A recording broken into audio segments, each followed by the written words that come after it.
कैसे हैं आप सभी लोग। नमस्ते, स्वागत है आप सभी का अदिति क्लासेस के इस नए चैप्टर में। आज मैं आप लोगों के लिए लेके आया हूँ क्लास 12 एनसीईआरटी का लेसन 4। जी हाँ, ये अकॉर्डिंग टू आपके एग्जाम के हिसाब से बहुत ज़्यादा इम्पोर्टेंट है। तो इसीलिए आज मैं इसमें सिर्फ आपको ये नहीं बताऊंगा कि भैया क्या चीज़ ज़्यादा प्रायोरिटी आपको देनी है, बल्कि चीज़ें आपको समझते चलनी है। क्योंकि आने वाले अभी जो एग्ज़ाम है, अभी आपके कई बच्चों के यूटी स्टार्ट होने वाले हैं, कई बच्चों के टेस्ट अभी चल भी रहे हैं, और जो फाइनल एग्जाम आएंगे अब आपके, उसमें एक अहम रोल प्ले करेंगे। तो इसीलिए मेरा सिर्फ ये मानना है कि आप लोगों को अगर मैं वो पॉइंट पढ़ा देता हूँ जो सिर्फ क्वेश्चन को टच करेंगे, ठीक है, तो वही आपके लिए मोर देन सफिशिएंट होता है। तो देखिए आ गया हमारा अध्याय 4 विश्वास, विचारक, विश्वास और ईमान है, चैप्टर का नाम है। इसमें सबसे पहला पॉइंट है सांची का स्तूप।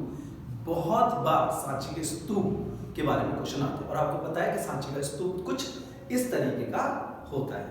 ठीक है, इसमें आप देखेंगे इसकी पूरी की पूरी स्ट्रक्चर्स किस प्रकार से बनी हुई है। तो इस पूरे स्ट्रक्चर को ध्यान में आपको रखना है, क्योंकि सांची के स्तूप से जो क्वेश्चन आते हैं उसके स्ट्रक्चर्स को लेके, इसके तोरण द्वार को लेके पूछे जाते हैं। ठीक है, देखिए बोला गया है कि सांची का स्तूप बौद्ध धर्म से संबंधित एक महत्वपूर्ण साक्ष्य है। कहते हैं कि सांची का जो स्तूप है वो बौद्ध धर्म से सीधा सीधा कनेक्ट है, मतलब इसके पीछे बौद्ध धर्म की अवधारणा है। 19वीं सदी में यूरोपियों ने सांची के स्तूप में अपनी दिलचस्पी दिखाई। 19वीं सेंचुरी में सांची का स्तूप, जो कि अपने आप में एक बहुत अनोखी इमारत है, उसमें अपनी क्या दिखाई, दिलचस्पी दिखाई। फ्रांसीसी भी सांची के स्तूप को देखकर मोहित हो गए। तो जब भैया यूरोपियंस ने सांची के स्तूप को देखा तो उनको भी बहुत इंटरेस्ट आया कि इस प्रकार की इमारत, इस प्रकार की नक्काशी पत्थरों पे जो की गई है वो उस समय में तो असंभव नहीं थी। लेकिन ये कैसी अवधारणा, ये कैसे लोगों की सोचिए, आप भारत में रहने वाले कैसे विचारक हैं जिन्होंने इतनी खूबसूरत इमारत बनाई है। तो भैया यूरोपियों के साथ साथ फ्रांसीसी भी इस स्तूपों को देखकर मोहित हो गए। अंग्रेज तथा फ्रांसीसी दोनों ही सांची के इस तोरण द्वार को लेकर जाना चाहते थे। जी हाँ, ये है तोरण द्वार। इस तोरण द्वार को फ्रांसीसी और अंग्रेज दोनों ही चाहते थे कि वो भारत से लेके जाएं और अपने देश में इस चीज का प्रदर्शन करें। फ्रांसीसी ने तो तोरण द्वार को फ्रांस के संग्रहालय में ले जाने के लिए शाहजहां बेगम से इजाजत भी मांगी थी।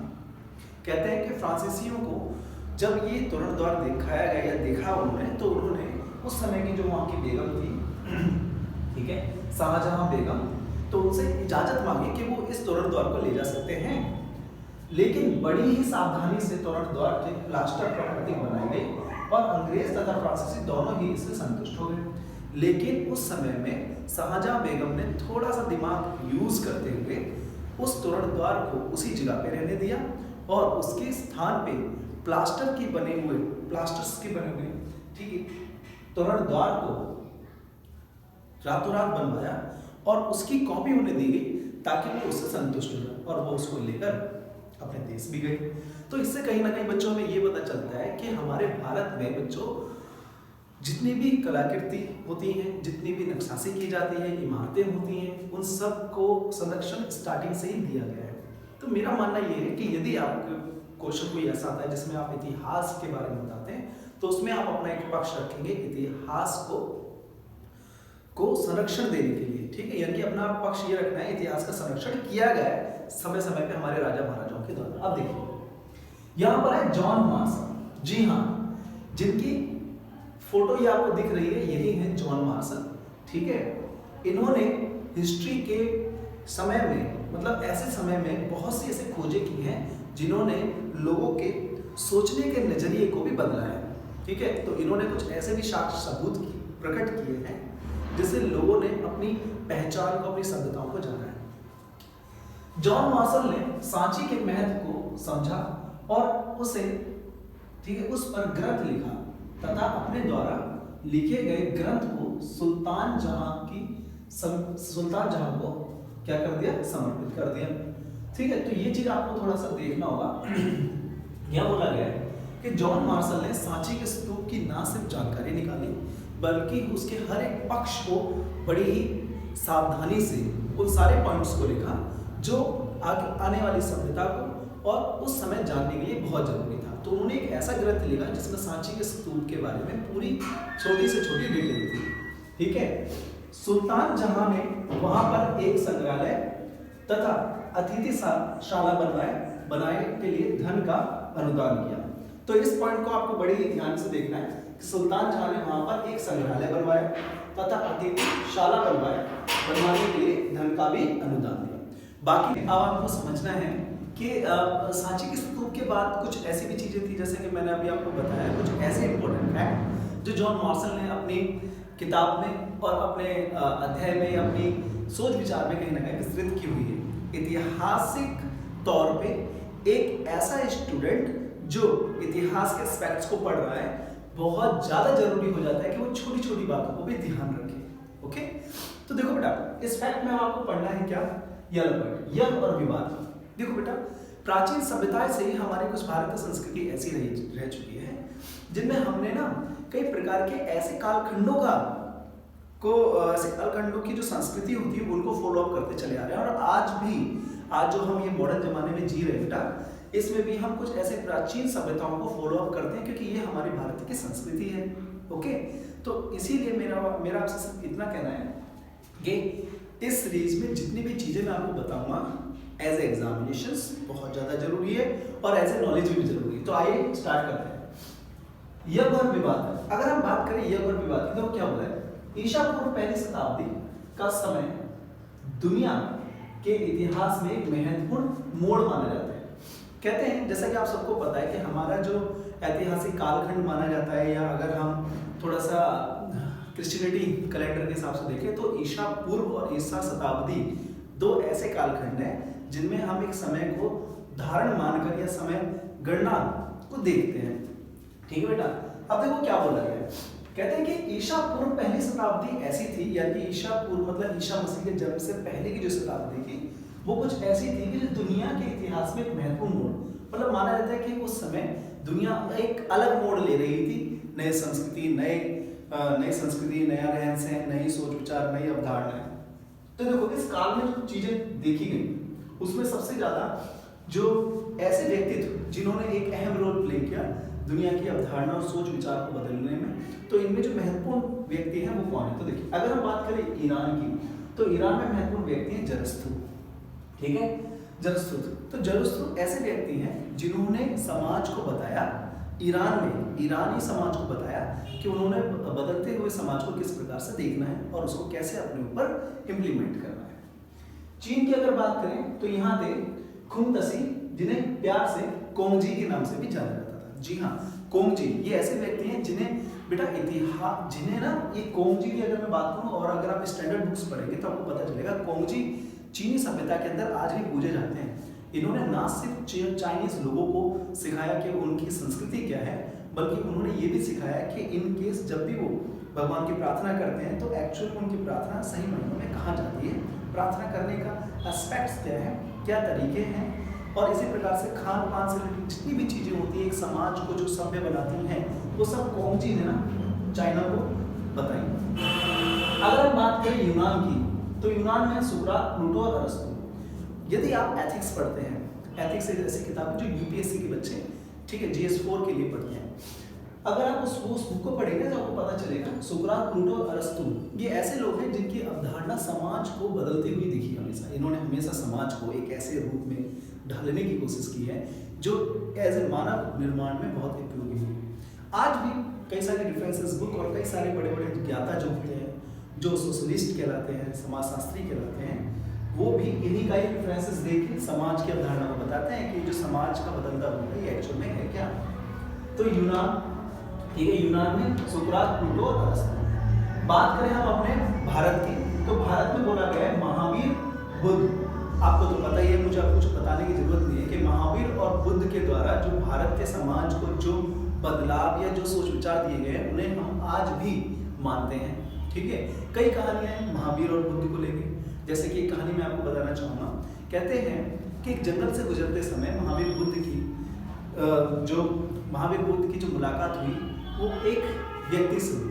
उस व्यक्ति ने महावीर बुद्ध को देखकर बहुत सारी गाली और कई प्रकार के उल्टे शब्दों का प्रयोग किया। महावीर बुद्ध मुस्कुराए और कहने लगे कि आपके द्वारा दिए गए वचनों का मुझ पर कोई प्रभाव नहीं होता। ये कुछ इसी प्रकार से है जैसे यदि आप किसी से किसी प्रकार का तोहफा लो और वो उसको स्वीकार ही ना करे तो वो तोहफा कहाँ रह जाएगा? उसी के पास। उसी प्रकार से आपके ये कटु वचन मैंने स्वीकार नहीं किए। ये कहीं ना कहीं बेटा सिर्फ एक स्टोरी नहीं है, ये अपने आप में ये चीज बताती है कि उनके समझने, देखने और समाज को जानने का जो नजरिया था वो अपने आप में बहुत है। आज की बदलती हुई जीवन में भी हम महावीर बुद्ध और ठीक है और गौतम बुद्ध इन सब की बहुत सारी चीजों को फॉलो करते हैं। चलिए अब आगे आते हैं। इन्होंने जीवन के रहस्यों को समझने का प्रयास किया है। ठीक है, मनुष्य तथा विश्व व्यापार व्यवस्था के बीच रिश्ते को समझने का प्रयास। इसी समय गंगा घाटी में नए राज्यों और शहरों का भी उदय हुआ। बच्चे, मैं बस आपको ये कहूँगा कि यज्ञ और विवाद की स्थिति में आपको ये समझना है कि विवाद ये था कि भाई समाज कैसा है, उसको कैसे देखा जाए, पहला। दूसरा, इन्होंने जीवन के हर एक छोटे से छोटे रहस्य को समझने में समाज के लोगों की मदद की है। इन्होंने छोटी छोटी दुख, पीड़ा, सुख क्या होता है, दुख की वृद्धि क्या है, सुख की वृद्धि क्या है, समाज को एक नया रूप इन्होंने दिया। जिनमें मेन आप याद रखिएगा कि कई बार एग्जाम में चीज पूछा जाता है कि बदलते कालखंड के अंतर्गत ईरान, चीन और ठीक है यूनान में किन व्यक्तियों के द्वारा सहयोग या किन व्यक्तियों का योगदान रहा है, एक नंबर में पूछे। अब बात करते हैं यज्ञों की परंपरा आखिर क्या है, यज्ञ क्यों किए जाते थे, यज्ञ कहाँ से आए, क्या इसकी अवधारणा थी। तो आपको पता है बेटा कि हमारे सनातन धर्म के अंतर्गत आज भी यज्ञ यदि कहीं होते हैं तो हिंदू धर्म धार्मिक परंपरा के अंतर्गत यज्ञों को एक शुद्ध या फिर आप बोल सकते हो एक शुभ कार्य के अंतर्गत मापा जाता है, कहा जाता है। यज्ञ एक ऐसी अवधारणा या एक ऐसा कार्य है जो कार्यों को संतुष्ट व सही बनाता है। अब बात करते हैं कि टॉपिक है हमारा यज्ञों की परंपरा। प्राचीन युग से ही कई धार्मिक विश्वास, चिंतन, व्यवहार की कई धारणाएं चली आ रही थी।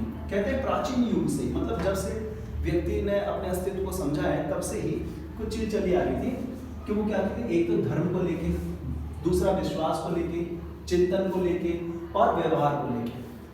ठीक है, कई अवधारणाएं चली आ रही थी। पूर्व वैदिक परंपरा की जानकारी हमें ऋग्वेद से मिलती है। ठीक है, आपने पढ़ा है ऋग्वेद, यजुर्वेद, सामवेद, अर्थवेद। भले ही आपने ना पढ़ा हो लेकिन इनके रेफरेंसेस आप नेट पे भी चेक कर सकते हैं, कुछ रेफरेंसेस डले हुए हैं। ये ऐसे वेद रहे बच्चे जिन्होंने ना समाज को बताया है कि हर सामाजिक वर्ग और समूह के कार्य क्या होते हैं। तो इन्होंने बोला कि अगर आप यज्ञों के बारे में जानना चाहते हो ना तो पूर्व वैदिक परंपरा की जानकारी अगर आपको लेनी है सारी तो आप ऋग्वेद से मिलती है वो सारी जानकारी। ठीक है, कभी मैं क्लासेस लूंगा तो उसमें बताऊंगा कि हर वेद में क्या है। ऋग्वेद में अग्नि, सोम, इंद्र आदि कई देवताओं की स्तुति का संग्रह उपलब्ध है।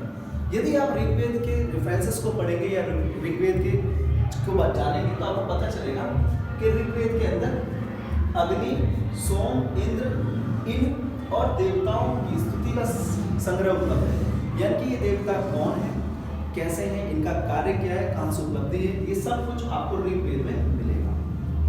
अगला पॉइंट है लोग यज्ञ क्यों करते थे। सुना है ना, देखा है आपने रामायण में कई प्रकार के टीवी धारावाहिक सीरियल्स में जो धार्मिक सीरियल्स हुआ करते थे कि राजा महाराजा किसी प्रकार के नए कार्य को कर रहे हैं तो यज्ञ हो रहा है ना। कोई नई अवधारणा चाहते हैं, कोई नया विषय स्टार्ट कर रहे हैं तो यज्ञ हो रहा है। तो देखो बिल्कुल सही, आप सही सोच रहे हैं कि स्वास्थ्य के लिए और कई प्रकार के जैसे कि युद्ध होते थे तो उनकी सफल कामना के लिए भी यज्ञ होते थे। यज्ञ क्यों करते थे? पहला यज्ञ मतलब यज्ञ होने के पीछे जो रीजन थे वो थे मवेशियों के लिए, मतलब उनके राज्य के अंदर पशुपालन वगैरह अच्छे से हो इसके लिए यज्ञ होता है। दूसरा अच्छे स्वास्थ्य के लिए, भैया राजा हो, रानी हो, उनके पुत्र हो, पुत्रियां हो, इनका स्वास्थ्य अच्छा रहे इसलिए यज्ञ होता था। दूसरा पुत्र के लिए, पुत्र की उपलब्ध उपाधि के लिए। आपने देखा होगा रामायण में भी कई एस्पेक्ट्स ऐसे दिखाए गए हैं जिसमें राजा यज्ञ करते हैं तो उन्हें पुत्र की उपाधि होती है। दूसरा लंबी उम्र के लिए, कई राजा महाराजा ऐसे भी रहे हैं हमारे, सिर्फ प्राचीन काल की बात नहीं कर रहा हूँ मैं, बल्कि मध्य युग में भी ऐसे राजा महाराजा रहे हैं जिन्होंने पुत्र अपनी लंबी आयु युद्ध की सफलता के लिए यज्ञ किए। तो यज्ञ कुछ इस प्रकार से हुआ करते थे, ठीक है। इसी प्रकार की अगर चीजें और आपको समझिए ना, तो बेटा ये तो मैं आपको शॉर्ट नोट्स में करा रहा हूँ, आप प्लीज एक बार बुक पढ़ा करो, क्योंकि मैं स्टार्टिंग से बोलता रहा हूँ कि मैं पढ़ाऊँ या दुनिया में कोई भी अध्यापक पढ़ाए, यूट्यूब बेटा एक हेल्पिंग हैंड होते हैं, ठीक है। ये सिर्फ आपको रेफरेंसेस बता सकते हैं। उसी प्रकार से मैं भी आपको सिर्फ अच्छी बातों में सिर्फ यही बताऊंगा कि मेरे पढ़ाने के बाद आप लोग बेटा बुक भी पढ़ा करो। बुक पढ़ने की आदत आपको एक अच्छा इंसान भी बनाएगी और समझदारी लेवल आपका बढ़ा देगी, ठीक है। ठीक है, इन्हीं सारे पॉइंट्स को पढ़ते हुए अब हम लोग आ गए हैं एक अच्छे से पॉइंट्स पे जो एग्जाम में सबसे ज्यादा पूछे जाते हैं। ये पॉइंट्स हैं यज्ञों को लेके। यज्ञ क्या होते हैं, आपने कई बार देखा होगा, किताबों में पढ़ा होगा कि यज्ञों के अंतर्गत ब्राह्मण, जिसे एक मार्गदर्शक कहते हैं, वो बैठते हैं और घर के परिवार के सारे लोग उनके साथ बैठकर वो सारी क्रियाएं करते हैं जो एज ए पूजा पाठ के लिए बहुत ज्यादा जरूरी होती है। तो देखिए वो सारे पॉइंट्स हैं क्या।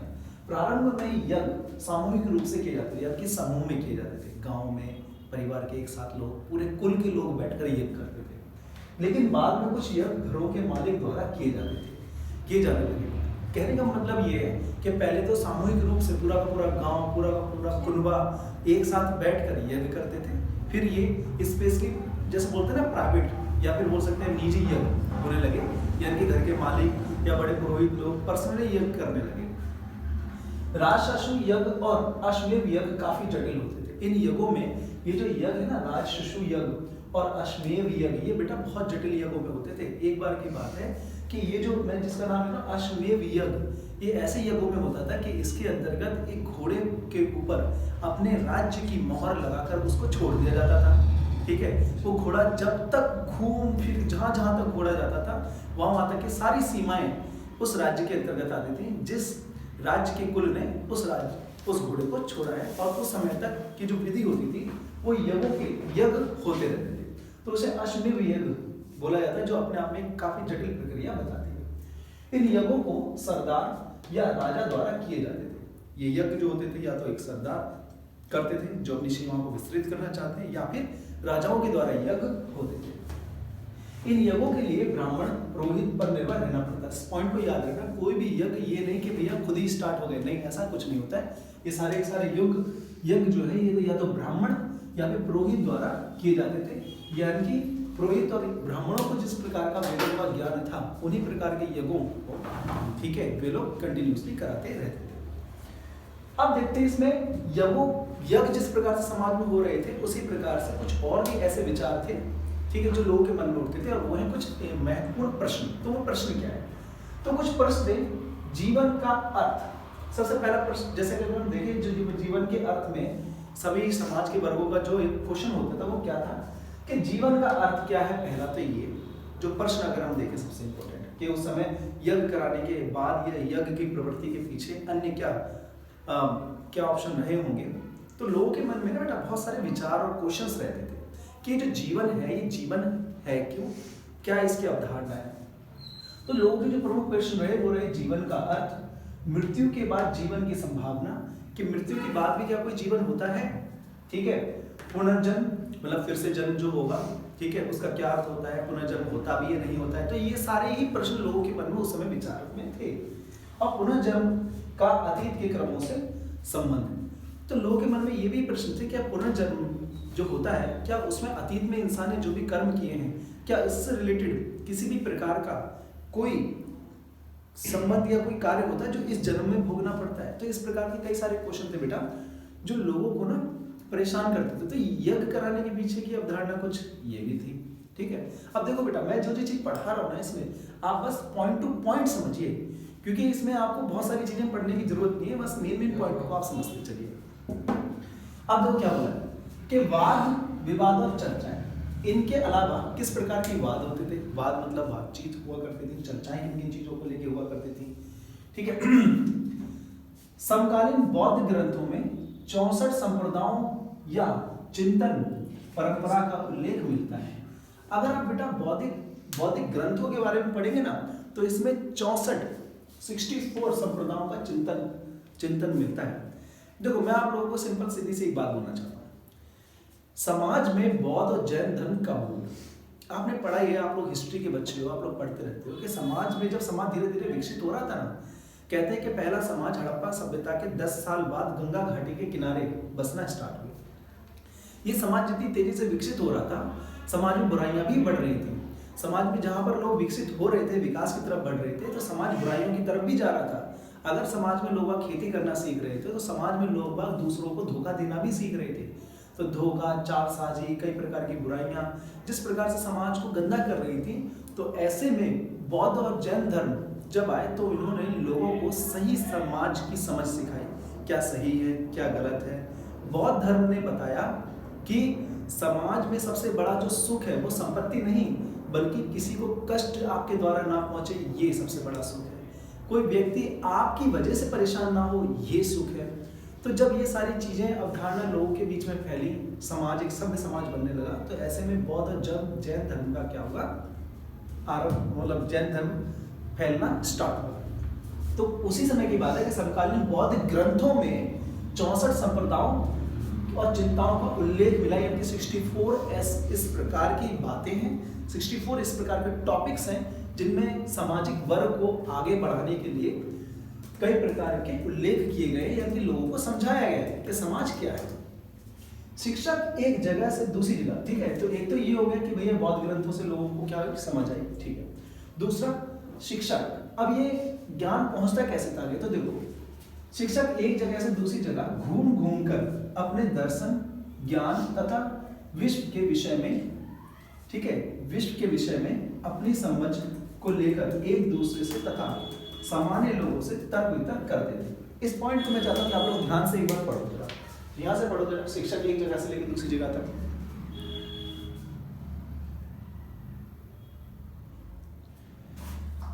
ठीक है, पढ़िए, समझ को लेकर एक दूसरे तथा सामान्य लोगों तक तर्क वितर्क। कहते हैं कि पहले के जमाने में प्रिंटिंग प्रेस, किताबें, टेलीफोन्स वगैरह तो थे नहीं, तो शिक्षाएं आगे तक पहुंचाते कैसे थे। तो जितने भी शिक्षक होते थे, ये किसी मंदिर में बैठकर या फिर दूसरे गांव में बैठकर या ऐसी जगहों पर बैठकर अपनी बातों को लोगों को कहते थे जहां पर लोग उन्हें सुने। तो शिक्षक ये जो सामाजिक वर्ग की ज्ञान की बात है, इनको लोगों को बोलकर समझाते थे, वो भी घूम घूम कर, कभी इस गांव कभी उस गांव। बौद्ध धर्म की जीवनी पढ़ी है ना, अगर नहीं पढ़ी तो आप पढ़ना, उसमें आपको पता चलेगा कि बौद्ध धर्म हमेशा, बुद्ध भगवान जो थे वो किसी गांव में टिक के नहीं रहते थे, वो घूमते ही रहते थे और घूम घूम के उन्होंने ज्ञान को फैलाया। और आपको शायद ये जान के शौक लग जाए कि उन्होंने सिर्फ भारत में ही ज्ञान को नहीं फैलाया, बल्कि भारत के बाहर भी उनके ज्ञान, उनके दर्शन की बहुत बड़ी क्या है समझ है। आगे देखो, इसमें मनीषी कौन होते थे, तो सुनो, ये पॉइंट आपको मिलेगा आपकी बुक में। मनीषी एक ऐसा व्यक्ति जो बहुत ही विद्वान हो, ज्ञानी व्यक्ति, चिंतन करने वाला जो व्यक्ति होता था, ये मनीषी। कई बार बेटा आपको एक नंबर में पूछ लिया जाता है कि मनीषी का अर्थ क्या है, तो आप बोलेंगे कि मनीषी एक ऐसा व्यक्ति है जो बहुत ही विद्वान होता है, ज्ञानी होता है। ठीक है, तो इन पॉइंट को याद रखना, क्योंकि ये सारे के सारे क्वेश्चंस आपको ध्यान में रखे जाएंगे। अब ये पॉइंट पढ़ने के बाद आपको ध्यान देना है कि एनसीईआरटी मैंने यहाँ लिखा है। एनसीईआरटी का मतलब क्या है, यानी कि ये वो क्वेश्चन है जो फ्लैक्चुएट कर सकता है आपके एग्जाम में, और नहीं भी करेगा तो इस क्वेश्चन को आपको ध्यान से सुनना है, ठीक है, और लिखने की प्रैक्टिस करना प्लीज। अगर आप ये क्वेश्चन को लिखने की प्रैक्टिस करोगे तो जितनी भी चीजें और जितनी भी बातें मैंने इस पूरी क्लास में आपको बताई हैं, ठीक है, इस पूरी वीडियोस में, आपको ये क्वेश्चन एकदम है हूबहू करना आ जाएगा। तो आपको समझना ये है क्या, यज्ञों का महत्व क्या होता था, व्याख्या करें। यज्ञ अगर समाज में पहले होते थे तो वो यज्ञ समाज में होने के पीछे आखिर क्या रीजन था, तो वो आपको एक्सप्लेन करना है। तो एक्सप्लेन करने के लिए मैंने आपको बताया कि यज्ञ क्या है, पहले आपको ये बताना है। उसके बाद यज्ञों का महत्व लोगों के लिए क्या था, तो याद करो, मैंने आपको बताया ना यज्ञ क्यों कराए जाते हैं, ठीक है, इससे ठीक है, थोड़ी देर पहले मैंने आपको बताया कि यज्ञ के पीछे क्या रीजन था। यज्ञ के पीछे रीजन था किसी को संतान चाहिए, किसी को अपने समाज, अपने राज्य को आगे बढ़ाना है, ठीक है, तो इस किसी को स्वास्थ्य अच्छे करने के लिए